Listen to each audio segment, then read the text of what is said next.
姐妹们，大家好，我是山海。今天我想聊聊人生的赛场。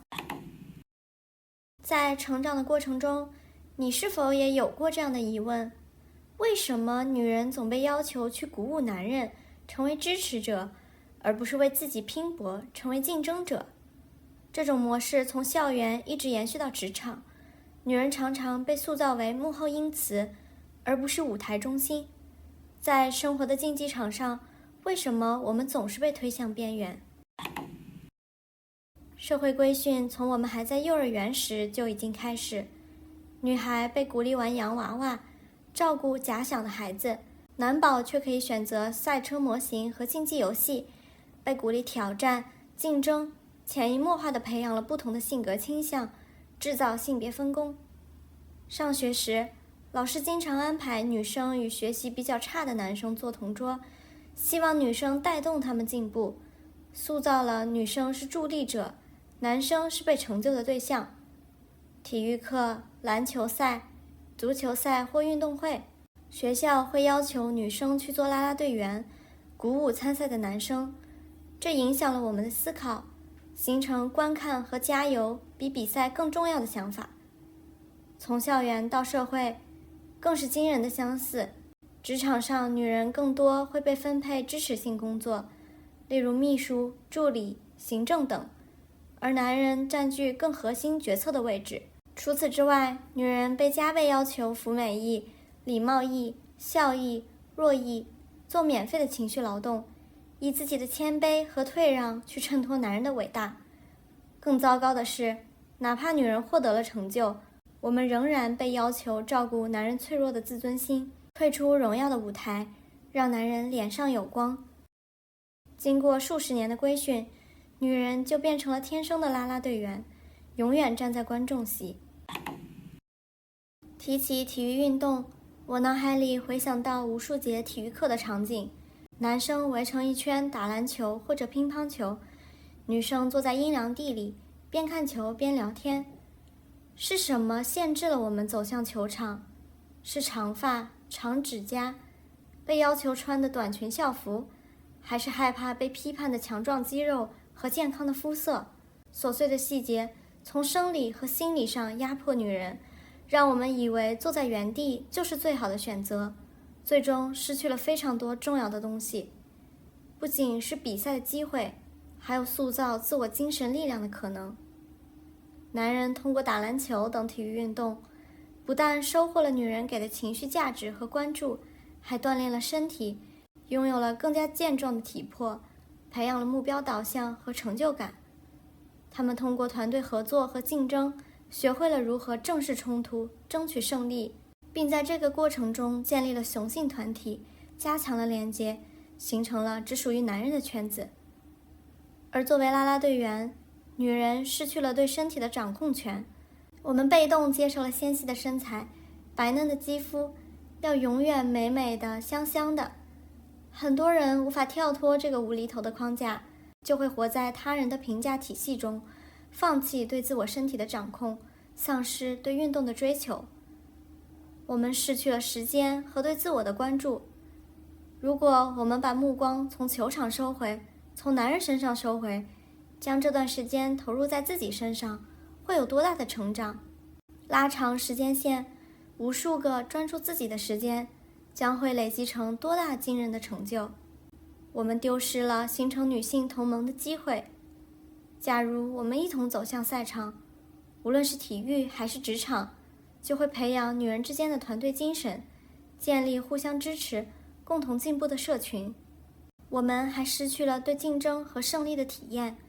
运动不仅仅是身体活动，它是一种精神训练，培养竞争意识和勇敢面对挑战的能力。体育不仅仅是比赛，它是一种精神力量，意味着掌握主动权。它更是人生的隐喻。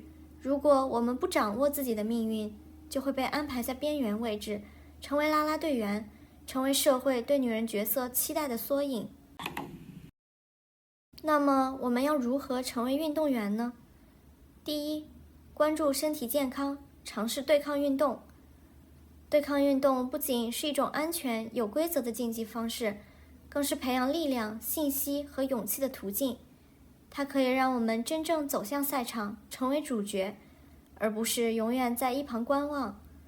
常见的对抗运动包括跆拳道、柔术、拳击等身体对抗，也有像击剑一样的非身体对抗运动。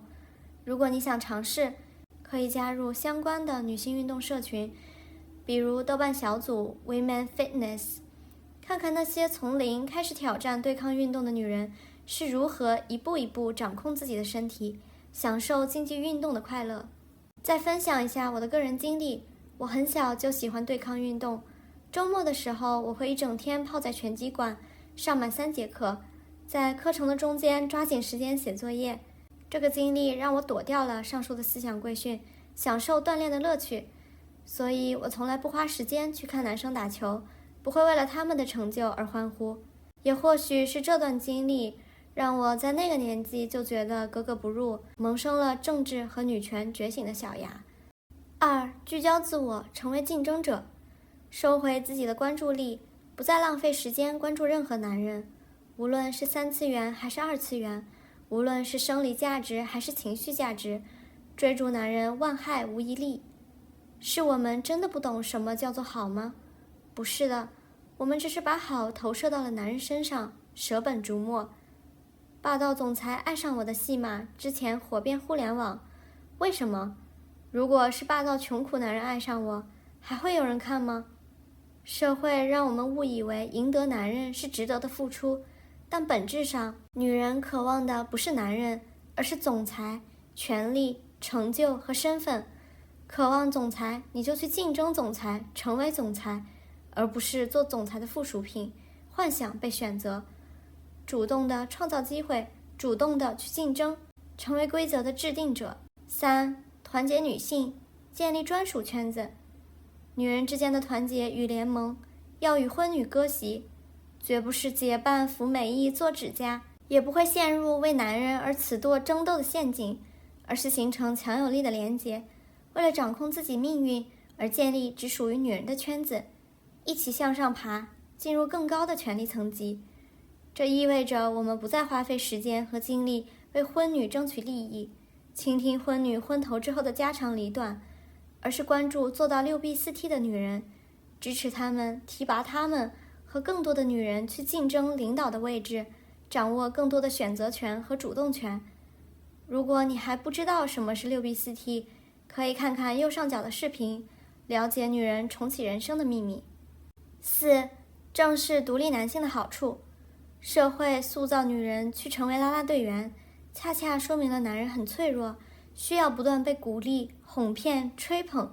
没有女人的书写，她们这些温室里娇嫩的花就会慢慢枯萎。